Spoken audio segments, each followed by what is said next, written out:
welcome to another episode of The Supply Side. I'm your host, Tony Paquin, CEO of iRemedy Healthcare.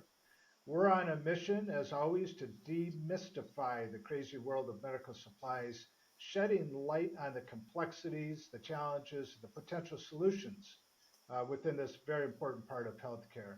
Today, with our friends and partners and industry insiders, we dig deep, we ask some tough questions, and we try and find some answers to the problems in healthcare.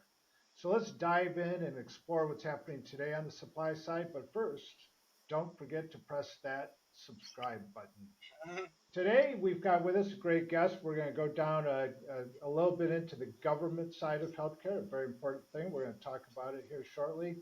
But with us today is Darren Gardner. Darren is a vice president at the Conafay Group, which is a government relations firm. I'm going to let him explain all that. But he also has a background in government service and then later in the pharmaceutical industry. We're going to dig into all of this. Darren, welcome. Great to see you again. Thank you, Tony. It's an honor to be here, and I hope everybody finds this conversation sort of informative and insightful. I'm positive they will. I was just talking to a client yesterday who's a big, they've developed this really phenomenal, innovative healthcare product. And as I often say, I'm sort of enthusiastic about healthcare because of the innovation that's taking place. But in this case, this client is trying to do a government contract.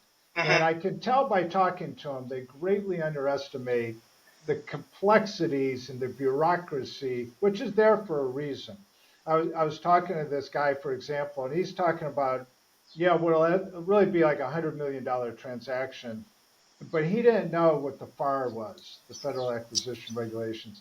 And wow. So, right away, it's like, okay, the dots aren't connecting. So that's what we're going to get into today. Because, the largest healthcare provider in the United States is the VA.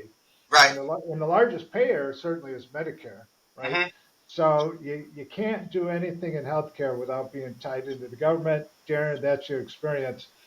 Before we get into the Conafay Group, because we want to talk a lot about that, but let's go all the way back and kind of start with your political career, because you worked on Capitol Hill for a while.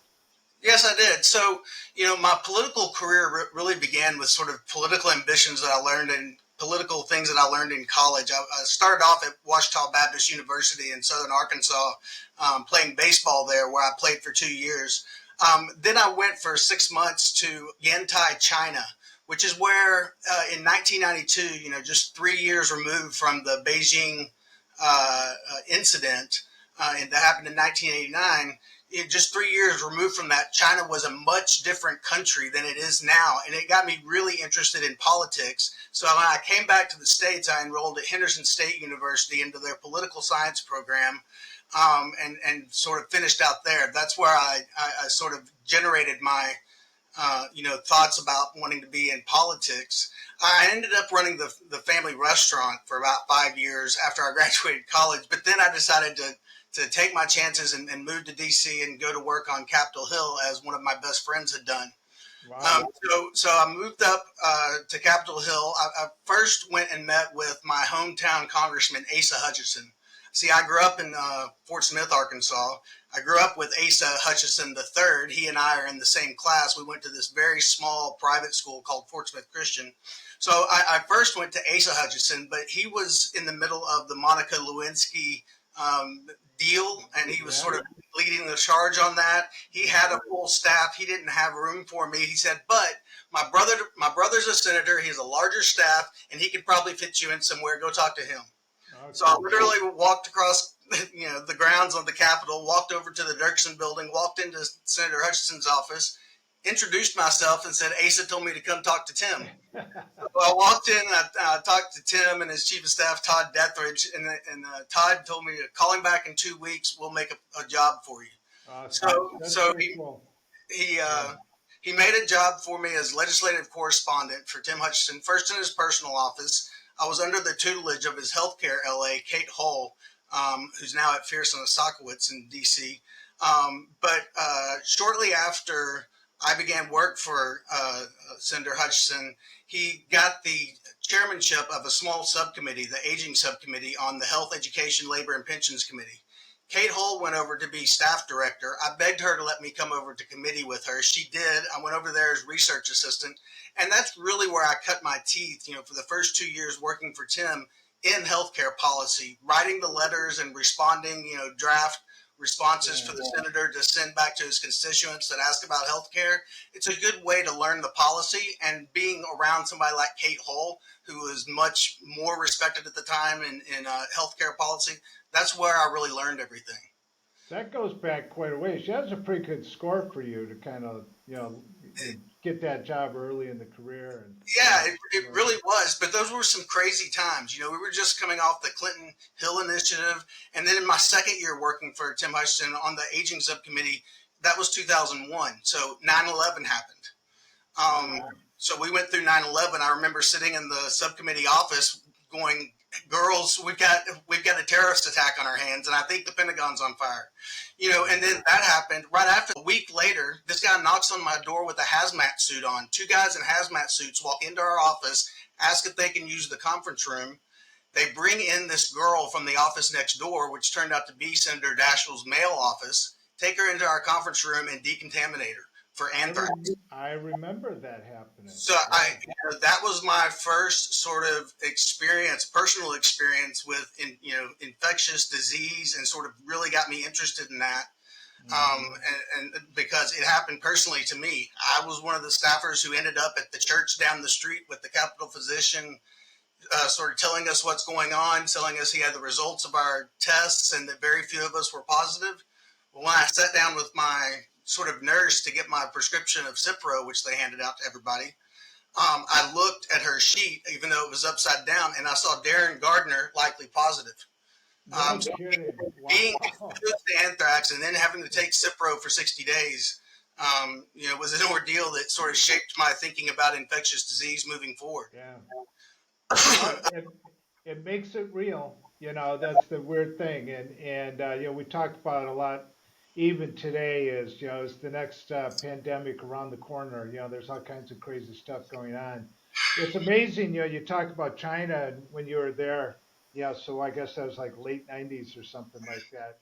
Right. Man, you want to talk about something we could spend an hour talking about how China has changed in the last 25, 30 years. Certainly. I read a great book. I don't know if you read it. It's called the 100-Year Marathon. I think his name is Michael Pillsbury. Right. He was an original advisor to the president all the way back to around the time of Nixon when they opened up China. And he kind of walks you through the change in China from the 80s to today. Right. And man, it's like a whole different deal, Right. It's a very, very real situation. So yeah, it certainly is. When I was there in 92, we didn't have a landline that would even call out. There was no internet. There was no cell phones. There was no mail system to speak of. It took 40 days for a postcard to get from Yantai University to Fort Smith, Arkansas. No kidding. So it was quite a learning experience. But yeah, so that was part of the reason I got involved in policy, and then in healthcare policy with Tim Hutchinson. Yeah. But what happened with Tim Hutchinson was there was a re-election coming up, and I saw that the writing was on the wall that he probably was not going to be re-elected. In fact, Mark Pryor ended up beating him. So, as a staffer, when your boss loses, you have to find another job. So I landed, luckily, on the House side working for Congresswoman Kay Granger from Texas, a Republican who at the time sat on the Appropriations Committee. Specifically the Labor, Health, and Human Services Appropriations Subcommittee. And I became her healthcare LA, later her legislative director, which managed the entire legislative staff and issues, as well as, came up with the strategy and then the ultimate execution of our plans. I spent almost 5 years working with Kay Granger, with the focus on healthcare appropriations. I've sat in hundreds of hearings at the Labor, HHS, and Education Appropriations Subcommittee, listened to, watch celebrities come in, Herschel Walker, Julia Roberts, and talk about their specific diseases. Got to meet with folks like, Sarah Ferguson, who is really involved in childhood obesity, but also got to learn the appropriations process. especially on the healthcare side and what was needed. Yeah. Yeah, that's fascinating because at the end of the day, it all starts with appropriations, right? Uh, he who has the gold makes the rules. So yeah, I would Yeah. agree. Yeah, that's why that committee position is so powerful, right? True, it is. Yeah. Yeah, you know, it's it's considered one of the A committees in the House. The other two being the House Energy and Commerce Committee and the House Ways and Means Committee. But those are the two authorizing committees. Appropriations is the one that writes the checks. Yeah. She's still there, right? She's still there. She'd risen all the way up to become chair of the full House Appropriations Committee. She was also before that the first woman to ever serve on the DoD Appropriations Subcommittee in history. But she just relinquished that role as we sort of changed into new Congresses and a new fiscal year funding cycle. And now Tom Cole is that chairman of the full committee. She's still there in Congress. She's going to stay through the election, but she's retiring at the end of this year. Oh, she is. Okay. Interesting. Now you left for a while, then came back, or at some point I thought you were chief of staff with her. Yeah, I actually, so I worked for her twice. I spent my first, I think it was '02 to '05 working for her the first time. I went off and ran federal government affairs for Roche and Genentech for a decade. Then joined, was a partner in a law and lobbying firm called Yoakum Shore Trossevine for 5 years. I went back to Capitol Hill in the middle of that to become her chief of staff, sort of in a time of need. It's kind of funny.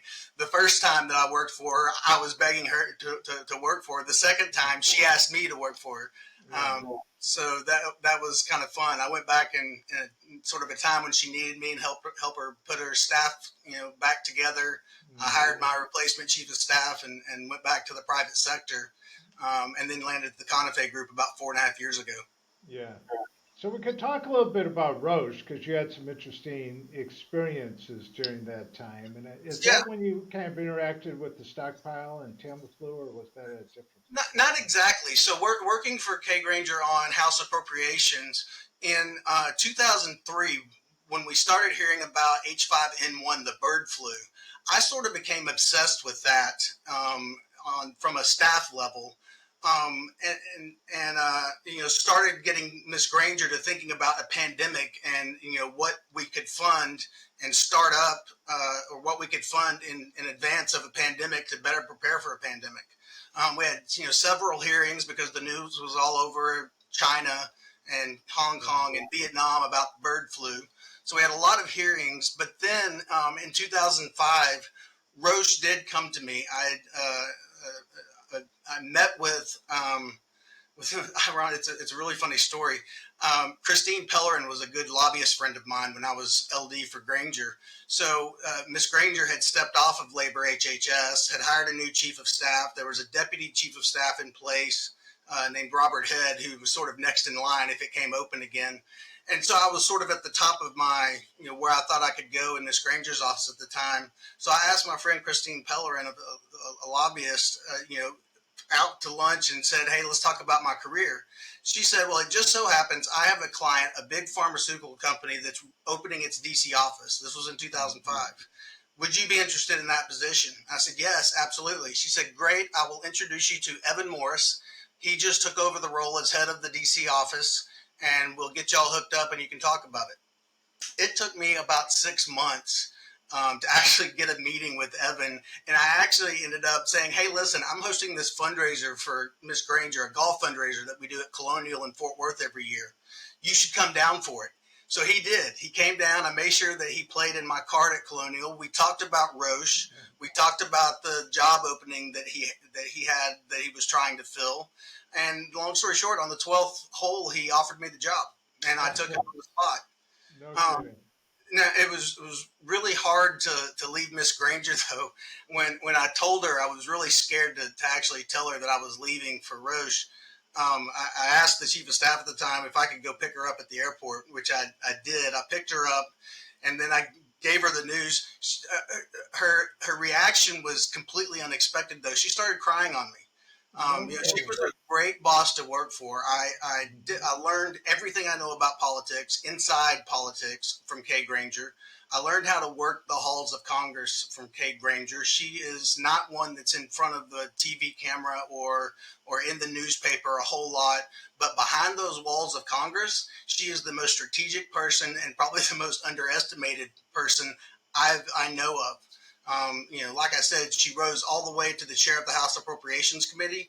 That's unprecedented for a woman from Texas. I owe a lot to her. But moving forward to Roche, when I first started with Roche, in I think it was September of 2005, Evan told me we had three things to do, three policy things to tackle, and one task.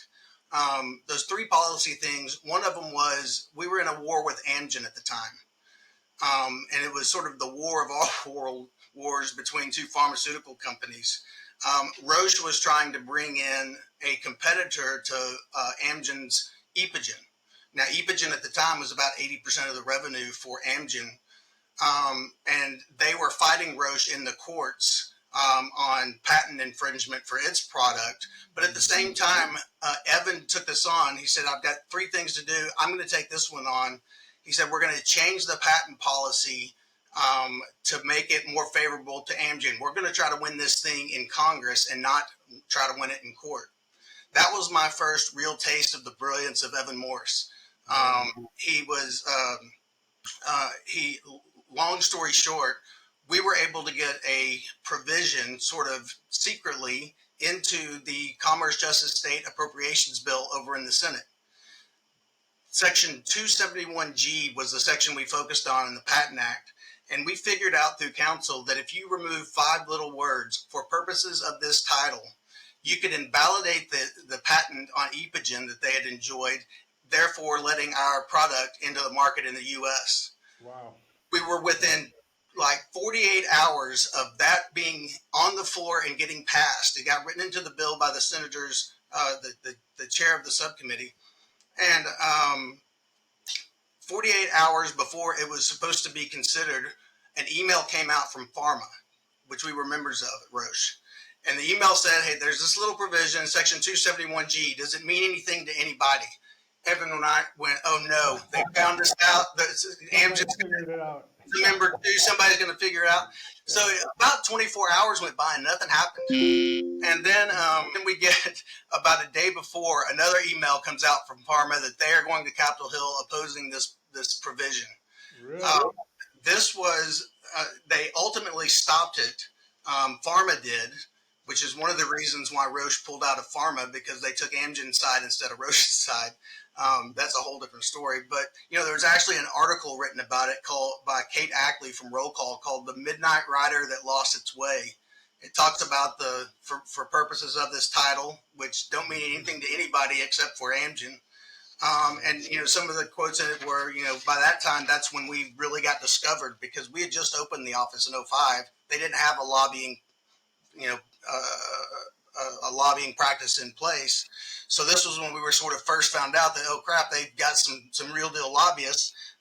She said in her article, all sides of the issue can agree on one thing. By all accounts, Roche has historically been a sleepy player on Capitol Hill, but that is no longer the case. And then another one is one longtime healthcare lobbyist called Roche's move, quote, a brilliantly conceived sneak attack. I've never seen lobbying like this. That's when I knew that we had been found out.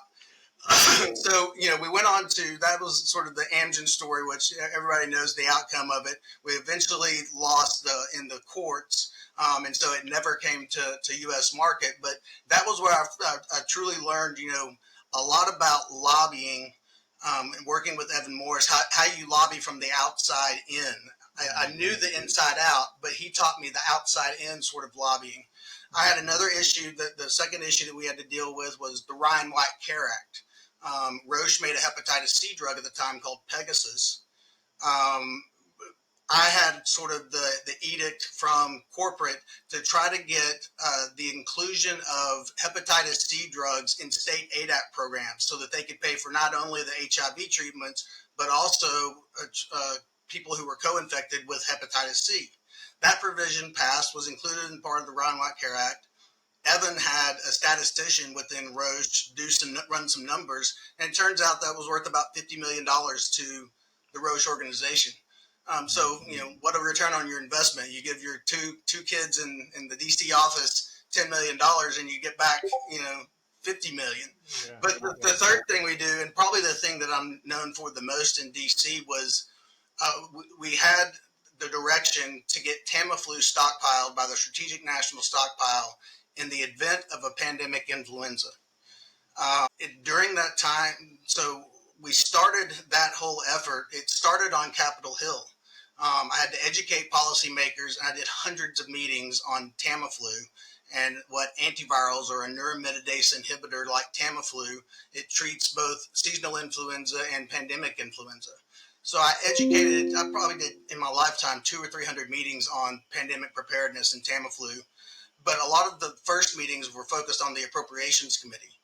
We were successful in 2005 and then again in 2006 in getting like $6.5 billion in the first Iraqi war supplemental and $5.5 billion in the second Iraqi war supplemental, with language that allowed for a portion of those funds to be used for the procurement of antivirals against pandemic influenza.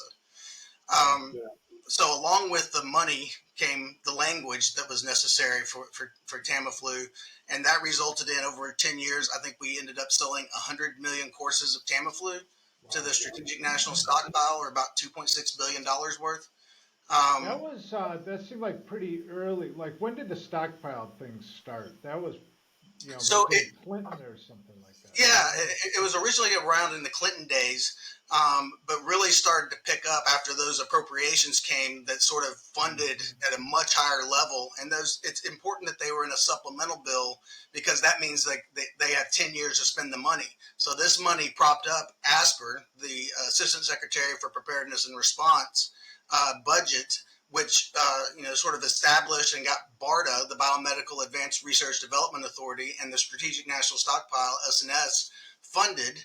And then we started to work, once we had the language and the money and the edict to the SNS to procure antivirals and the funding to do it, we started our negotiations with HHS on what the procurement would actually look like.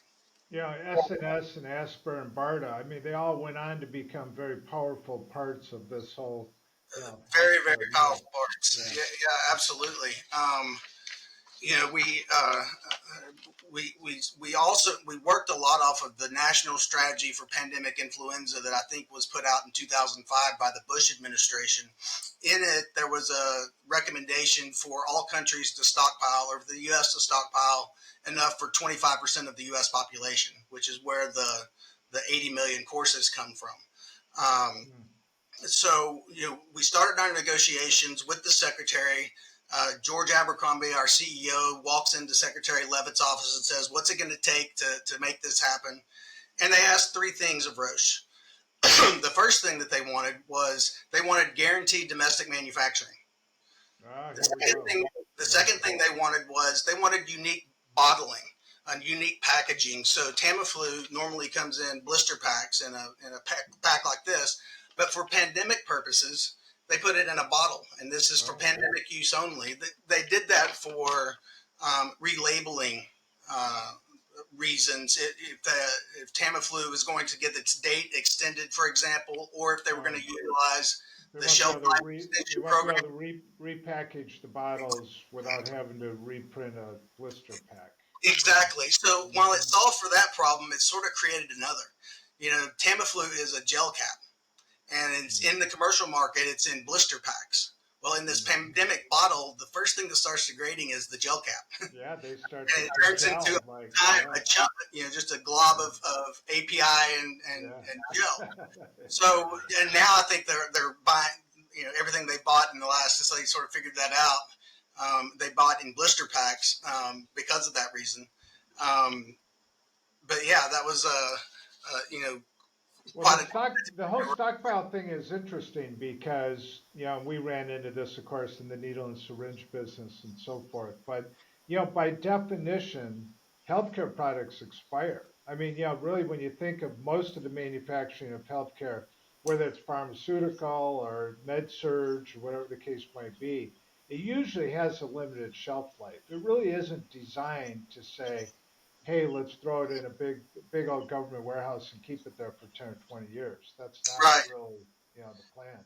Right, yeah, and that's one of the reasons that the SNS came up with VMI, or vendor managed inventory. Yeah, exactly. It didn't necessarily, and this is the rotation of stock in and out of the stockpile as fresher product comes online. You can rotate out the old product into the commercial system, and that works. It didn't necessarily work right for Roche because the commercial market was so small. It was only about 2 million scripts a year, Yeah. whereas they were getting 80 million courses. There's no way that the VMI could really help solve for that problem. But Right. it works. It was an important lesson and something learned. It does work for other products stockpiled, and I think is a very sort of unique and practical way to deal with shelf life and dating issues. Yeah, I think that's a very current conversation. Yeah, they're looking at better ways to manage all that stockpile and roll it back into the private sector. I could make an argument that it also reduces your reliance on China and other, manufacturing countries because anything that you consume by just throwing it away, you've got to repurchase, resupply coming out of the globalized supply chain. So, I'd like to talk a little bit about that, just some of your views on the global supply chain, SAMs, as I know you're heavily involved with, and then and also talk a little bit about Conafay and what you guys are doing there as well. So, just to get in, one of the things that I mentioned at the beginning of the conversation is the critical role that the government plays. Now, Mhm. you look at just your experiences, right, at Roche and others, and back to the work when you were inside, as a legislative director. The government plays this role. Some of us would go, well, it's bloated and it's expensive and it's controversial and so forth. But at the end of the day, some healthcare problems require a government system, right? And then, as we mentioned early on, they're also the big buyer. I mean, Medicare, the VA, the big users of the supply chain. Mhm. So you can't talk healthcare or pharma without talking about the government and their role, Mhm. right? And I guess like in the government today, who would the big buyers be? I mean, it would be mainly, I guess the Pentagon in terms of the military as a consumer, but mainly the VA and then indirectly CMS because they're such a payer, right? Right. So they really come into play. And just to kind of talk about Conafay a little bit, I mean, that's what you guys do is you sort of focus on that connect point between various healthcare companies and the government. I mean, how would you describe the Conafay activity? Is a unique DC-based all healthcare consulting firm. We're about 20 strong. We're made up of former pharmaceutical executives, former Capitol Hill staff, former agency staff, and former PhD research scientists who used to be in the federal government at places like BARDA and DoD's DHA and USMRDC and TATRIC, all the acronyms that deal with healthcare. They were program managers back then who made sort of decisions on public-private partnerships, which we can talk about the importance of, with companies. Now at the Conafay Group, they serve as sort of our funding team, and they help companies go after that non-dilutive funding at whatever agency, whether it be within the DoD or within BARDA, at the ASPR level at HHS. Yes, talk about that for a moment. Yeah, that term, I know that's a term you and I have used in the past, but non-dilutive funding. I mean, what does that mean in plain English, though? Let's, just kind of walk through that. And is that how you describe public-private? Is the idea of the government getting involved, or is that a separate, you know? Well, first, let me describe non-dilutive funding. That's essentially meaning that the government puts money into a company without taking any equity out of it. Therefore, it is not diluted by any sort of equity as you would have in a private deal or a private Right, investment. right. And public-private partnerships are sort of the cornerstone of our ability to operate as an effective distributor of medical products. The government can only go so far in terms of their sort of in-house capabilities. So that makes working with, pharma device, diagnostic, manufacturing companies to speed up the process, especially in the infectious disease territory where medical countermeasures are involved. There's no commercial market for an Ebola vaccine. So the government has to step in and help, incentivize a company who has the expertise to develop it. And I don't want to get too far in the weeds, but one of the mechanisms they've come up with over the last decade or 15 years is the OTA, or Other Transaction Authority, which allows it's a unique contract that allows for, instead of just the funding of one molecule development, it funds sort of a whole range of development. For instance, I know that Genentech has an OTA in place with BARDA that allowed them during the COVID pandemic to rapidly start developing. At one point, I think I was told they had 8 COVID therapeutics under development thanks to that OTA.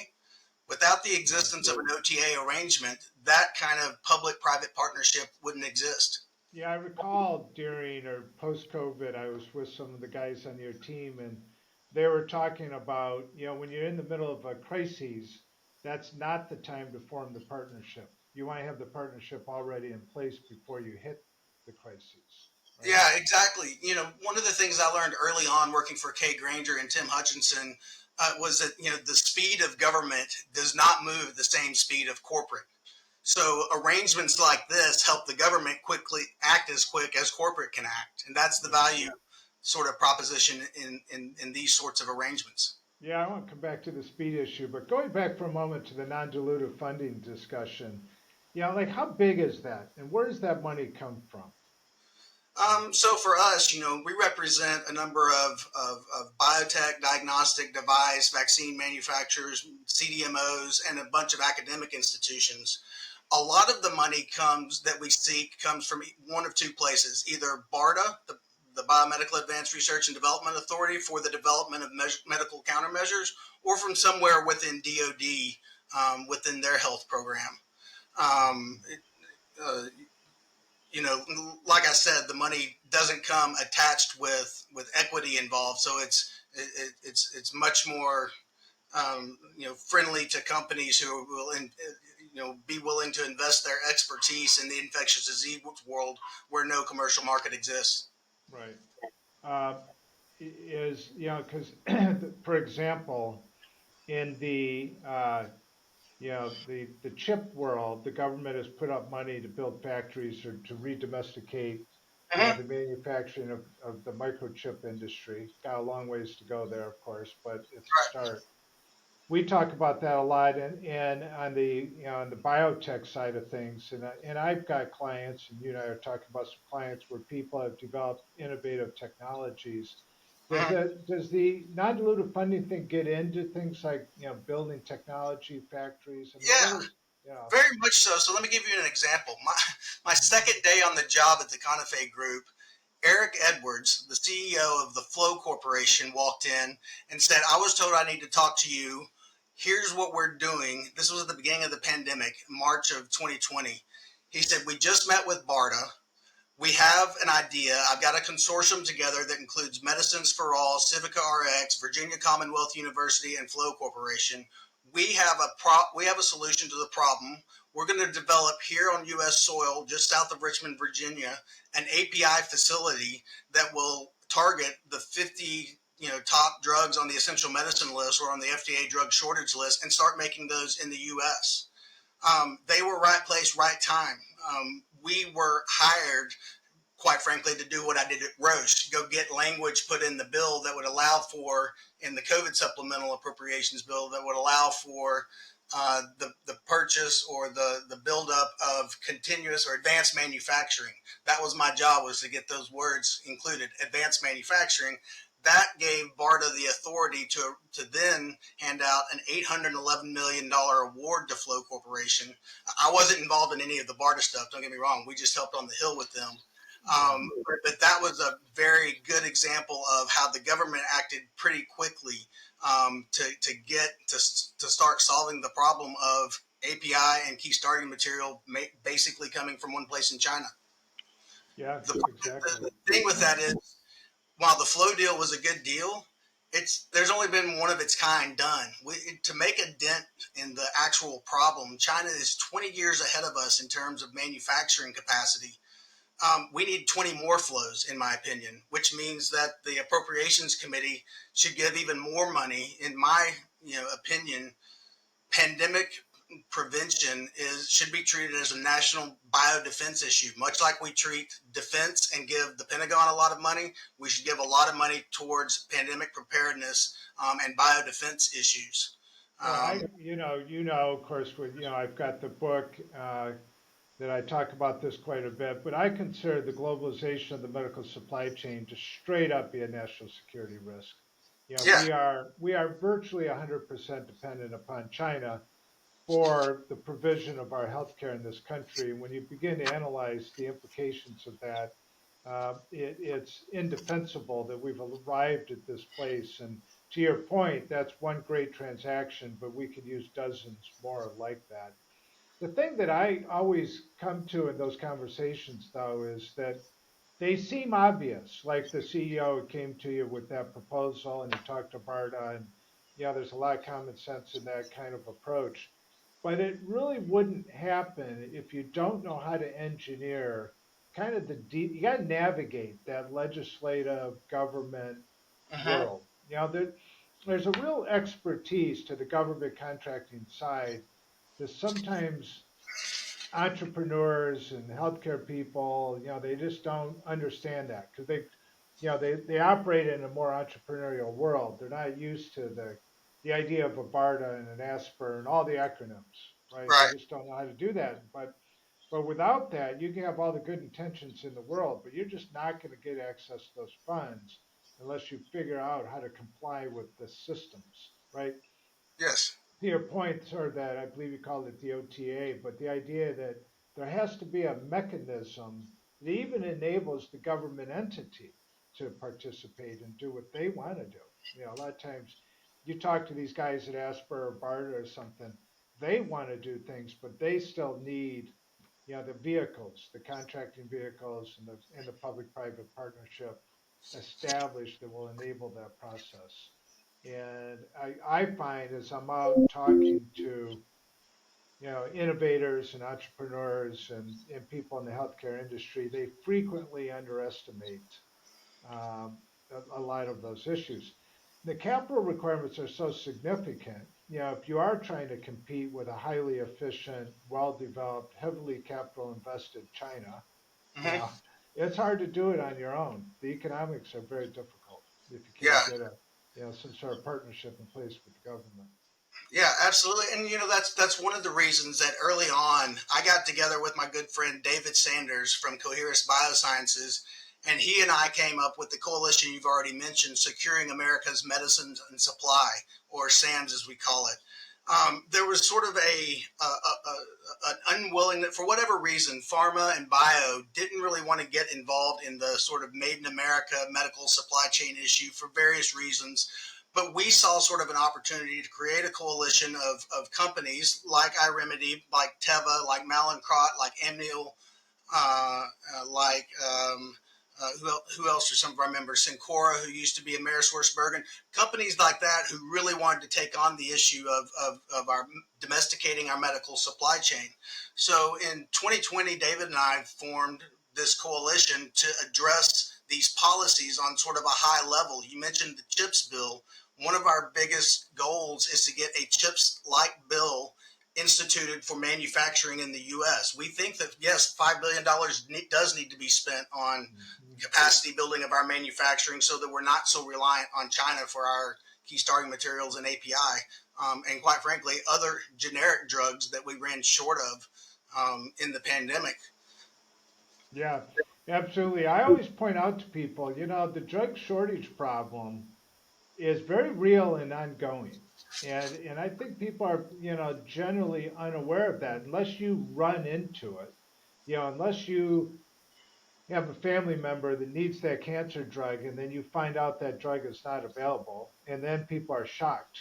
But the fact is, since the FDA started tracking drug shortages, we have more drug shortages today than any time in our history. Right. So, and that I think has to do with globalization, and not necessarily some nefarious, you know, conspiracy globally. There might be a little bit of that, but for the most part, it just has to do with the frailty of a complex worldwide system that is largely out of our control and out of our supervision, and therefore almost impossible to make a reliable solution that we can rely upon. But you've got people's lives at stake, and Mhm. it does happen. Where we have an ongoing problem with some forms of pediatric cancer, where Right. critical drugs come up short. It's unthinkable, right? That in 2024 in the United States of America, a child has cancer.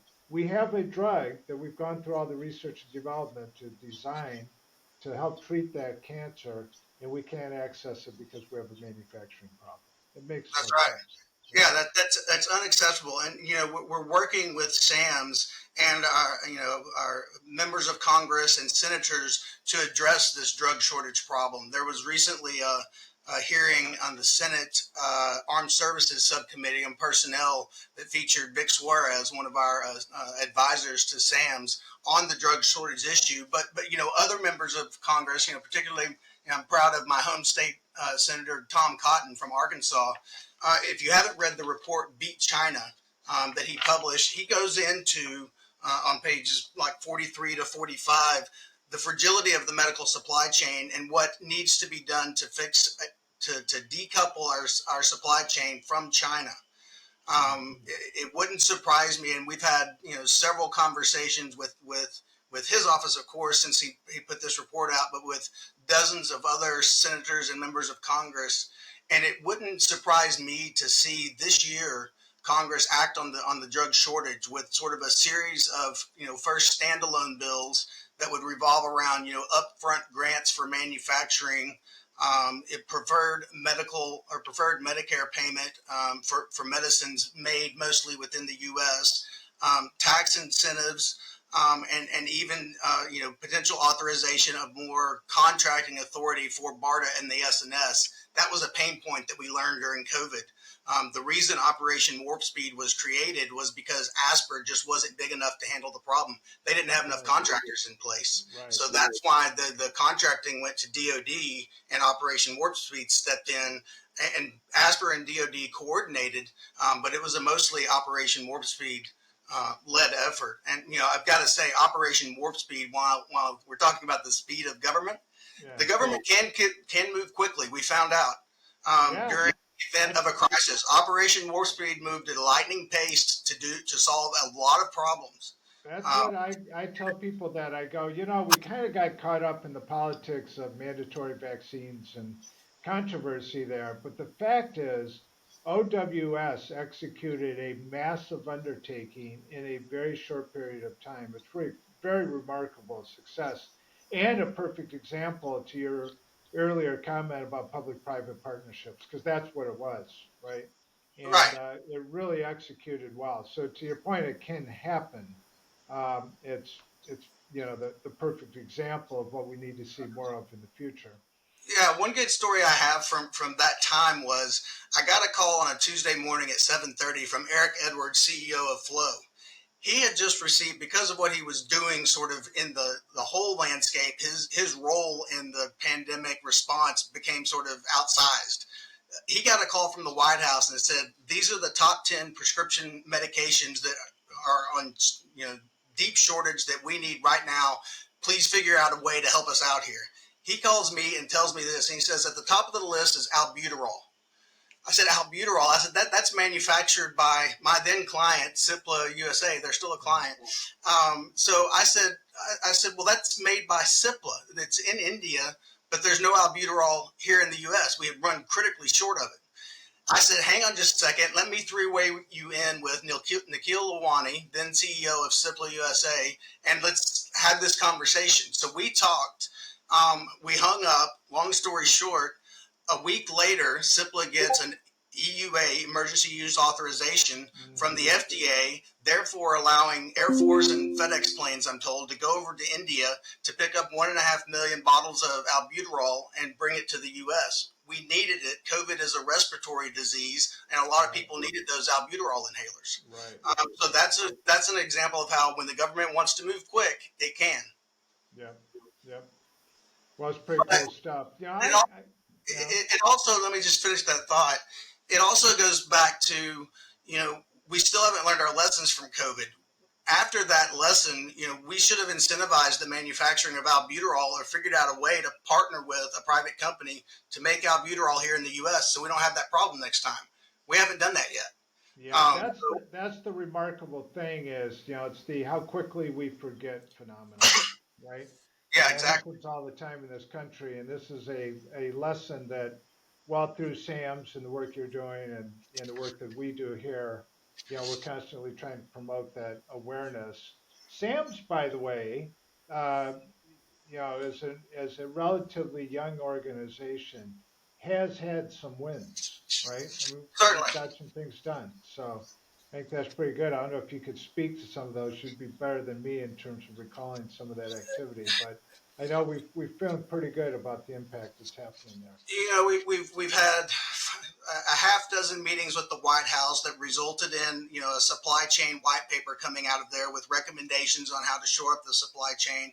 We've had certain wins, sort of here and there, but what we're really looking for are some of those policies that I just discussed to come into fruition, in the coming months, either as a part of the National Defense Authorization Act or NDAA, which is going to have to be reauthorized this year. We think there are some contractual items that can be fixed within the NDAA, and there's also opportunity to get tax incentives for more American-made product in the U.S. if we were to have an end-of-the-year tax bill. Those are the kinds of bills that we're talking about for the future that hopefully will be included on the NDAA or on the tax bill, should it be considered at the end of the year. Yeah, those would be truly impactful things that could really make a difference in scale, which is what we have to talk about. Um, just to pivot for a moment before we run out of time, I did want to talk a little bit about kind of the innovation side of the world. So a Mm-hmm. lot of your background, you talk about Roche, and you're on the government side, and you're doing these large transactions. That's all very interesting. But I think what Conafay has probably run into, and I don't know this other than you and I talking about various transactions, what I run into frequently are interesting innovations. Of course, the pharma world is always working on deals, Mm-hmm. right? Doing new drugs. And that's why when I give these talks and I share with people and so forth, I go, sometimes we live in a world that we may believe is dire, and we have all these, you know, crises happening around the globe and controversy here at home. But there's actually, I believe, in healthcare reason to be optimistic. And part Mm-hmm. of it has to do with innovation. So Mm-hmm. I just out of the blue, I don't know, you guys, is that what you run into at all, or just in the work you got? You must be, because you must have people coming to you going, hey, I got a deal, I want to take it to, BARDA, whatever the Yeah, case there's a might lot of fascinating technology out there. One of them I mentioned is flow and continuous manufacturing. There's also the API Innovation Center based in St. Louis that Professor Tony Sardello runs. They're working on utilizing advanced manufacturing to develop API and drug product for a glioblastoma drug, and it's really successful case study that can be utilized. But I'm really fascinated, especially recently, and you probably know more about this than I do, of the intersection of AI, artificial intelligence kind of technology, blockchain technology with the medical supply chain, and how that's going to sort of interact in the future. And I'm not a tech geek, so I don't be. know the possibilities, but I've been doing a lot of research into those two technologies and the potential for what it could mean in terms of the way we do health, the whole healthcare landscape as we know it today. Oh, Uh, it's going to be monumental. The thing is in the AI world, the news or the announcements, OpenAI and ChatGPT, and they just came out with a version, ChatGPT 4.0, I believe it's called. But when people talk about that, yeah, they really focus on almost like the chat ability or the communication part. That the chat, Chat GPT can now do voice and it does it in a very friendly, personal way. And so on and so forth. They focus on that. And the reason is because it takes amazing and monumental computing power to conquer language. And Right. so, yes, that's very impressive. But really, that's sort of the sexy part of the AI discussion. It's not really the substance part of the AI discussion. Sure. And what you really have at the end of the day with I believe, I mean, there's a lot of ways to look at it now. I filed, I think we're at about 16 patents where we're doing AI enablement of our supply chain technology. I got noticed, by the way, 2 days ago that we had another patent issued. So I think we're up to about 5 patents on that portfolio. But the way I look at it is really what's happening with this technology is you're getting access to massive computing power, just like supercomputer level computing power. And you can then you can use AI. You can have technology that learns. Hmm. Okay, that's interesting. But what's really impactful is it can learn fast and it can learn at scale. And Hmm. therefore, and it can then operate at scale. So with my AI, and co-invented with my co-inventor Jim Harding, we were focused not on AI that was information based, but rather was task based. So Hmm. it could do things and then do those things at scale. And so what you get is like a brute force capability. Well, this, may not be sexy, but it has a lot of power. And the Hmm. thing about this, the global supply chain and the medical supply chain, is it's immensely complicated. You keep talking about APIs, which is really, I always say it's like the yeast of, baking. As yeast is to baking, APIs is to making medicines. But it's to say that the supply chain goes all the way back to the raw materials, and then Hmm. you got to work through the manufacturing and the distribution. And in the United States, we have this hyper complex distribution system with GPOs and rebates and multiple distributors and so forth. It frankly was so complicated you couldn't manage it. You couldn't really control and management. It was just too complicated. Hmm. Well, AI is already beginning to change that and Right. really will completely change that. And I was working with my tech manager yesterday. We were talking about how transformational this technology has been really in just about 6 months. And give it 2 years, right? Hmm. Now you're going to see it, and I think you probably already are running into this, but you're going to see it in pharma development, where a Hmm. lot of the research and development will be just done by AI. It won't be done the old-fashioned way in the laboratory where they're making up stuff and testing. They'll skip through a lot of those early stages, which are very expensive, a lot of risk involved in that. By risk, I mean capital risk, right? Drug companies spending tens of millions of dollars to develop to early stage evaluate products. A lot of that is going to move very fast, and it's going to be far less expensive. And the two relate. Time is money in the world of drug development. That's going to move to the AI world. Then the other thing is patient and medical record information. Now, the EMR industry. I mean, it was just like, 10 years ago, we were still on paper. It was still a bunch of file folders in the doctor's office, which was Right. insane, right? But interesting timing when you think about it, because the healthcare industry went through that very painful and very expensive transition. Probably what now? It's been 15 to 20 years, and it took 10 to 15 years to get there, right? Hmm. But now the medical records are pretty much digitized. Hmm. Then the other thing coming along is genetics in DNA, which is also becoming digitized. Hmm. So, you can have AI, but if you don't have data to work with, Hmm. there's nothing for the AI to do. But what you do have now is this basic data set: medical records, DNA, genetics, right? And I think it is phenomenal what Right. the AI stuff is going on. I've seen what some efforts are trying to do, and I'm aware that the government is aware of this. There is a newer agency called ARPA-H, the Advanced Research Project Agency on Health, which is sort of the DARPA of the healthcare world. They were just stood up, a few years ago. They just came out with a solicitation today regarding sort of what you were talking about, advanced techniques for drug development, manufacturing, medical supply, things that new systems like the AI technology and blockchain could potentially address. They're looking for those. They put out a solicitation looking for those forward-thinking ideas. And I think that the combination of those two technologies, and with ARPA-H's, nudging industry along, or nudging the early development of those sorts of mechanisms, will be immensely helpful to solving the medical records issue. Yeah, I totally agree.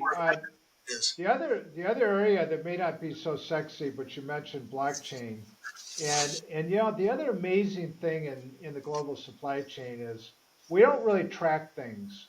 You'd be surprised by the time a drug moves through the supply chain, ends up at a distributor, sits on a shelf for 6 months, and then gets into a pharmacy system, goes through distributors, ends up in a pharmacy, and then it sits there for a while, and then it ends up even in a patient home, by the way, and used in a non-compliant fashion. Something like 30% of all opioids, prescribed weren't really ever taken. You probably got some in your bathroom. I know I do. Hydrocodone from some former surgery or something, right? Exactly.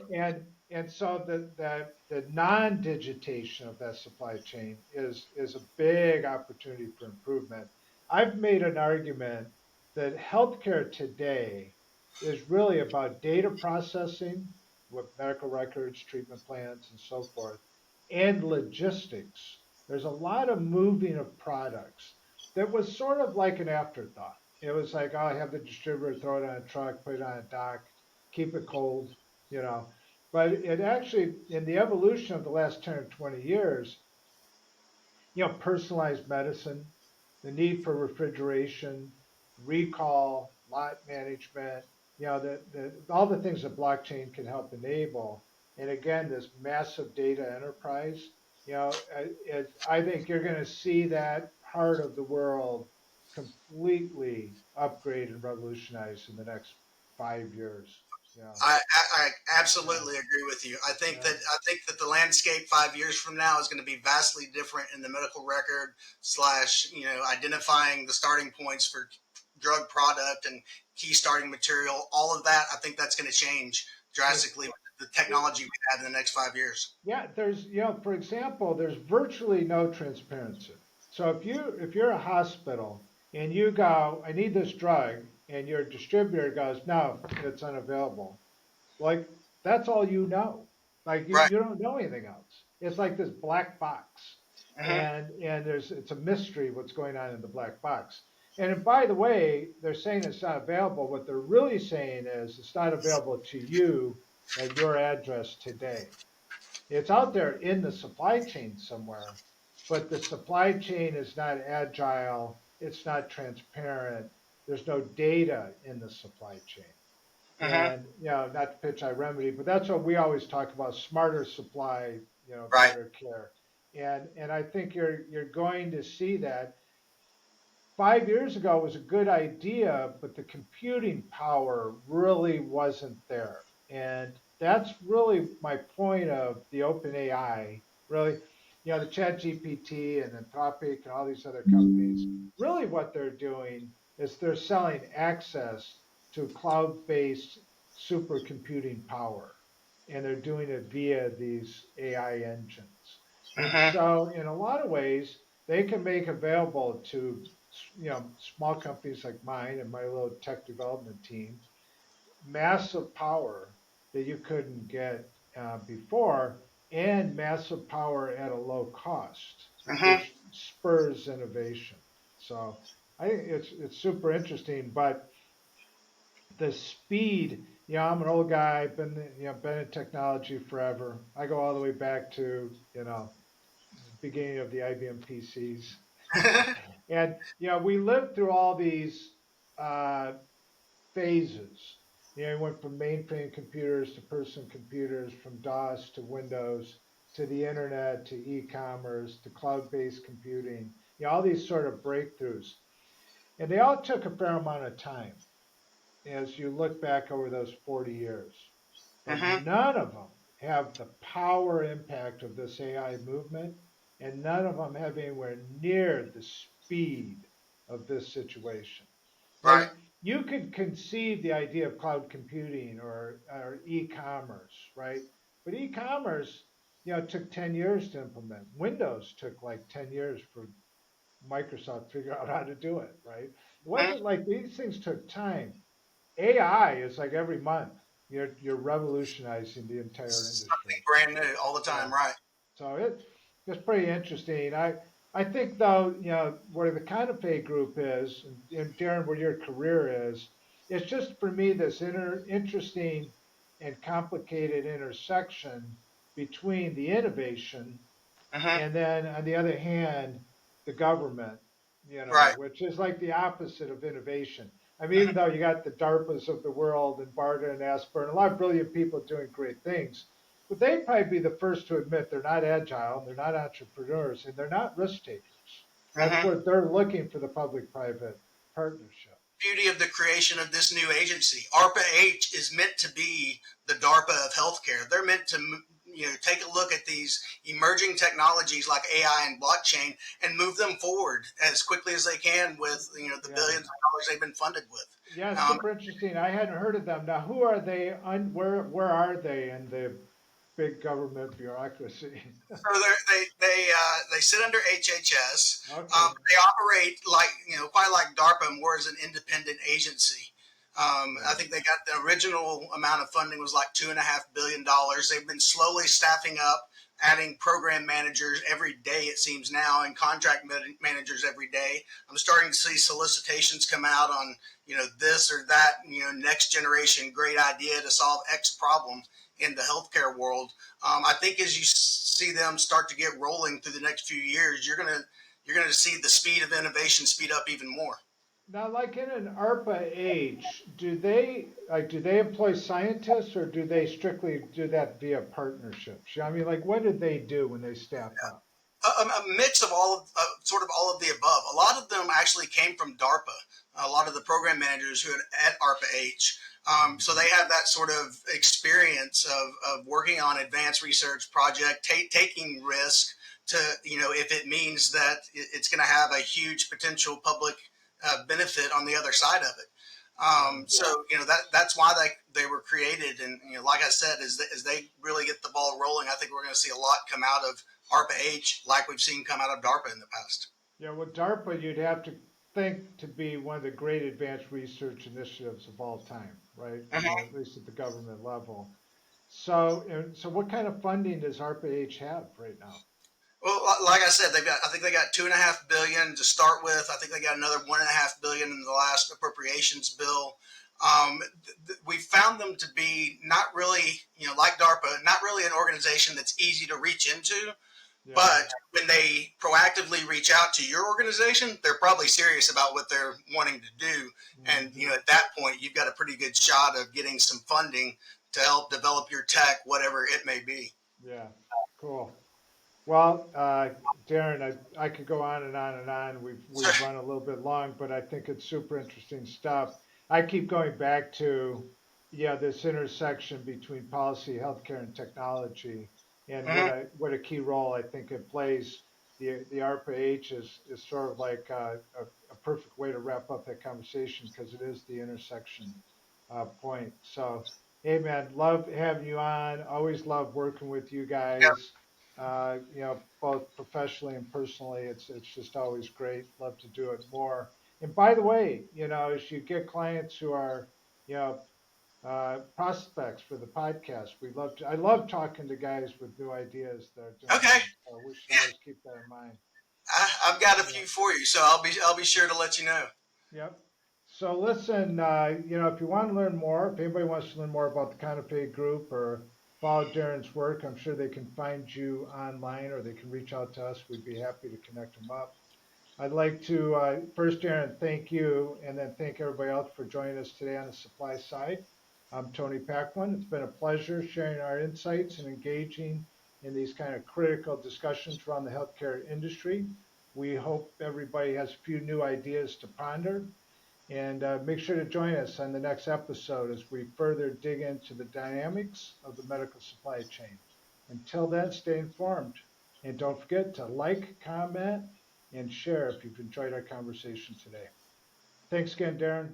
We'll Yep. talk to Thanks you for having me soon. on, Tony. It's always good to talk to you. Likewise.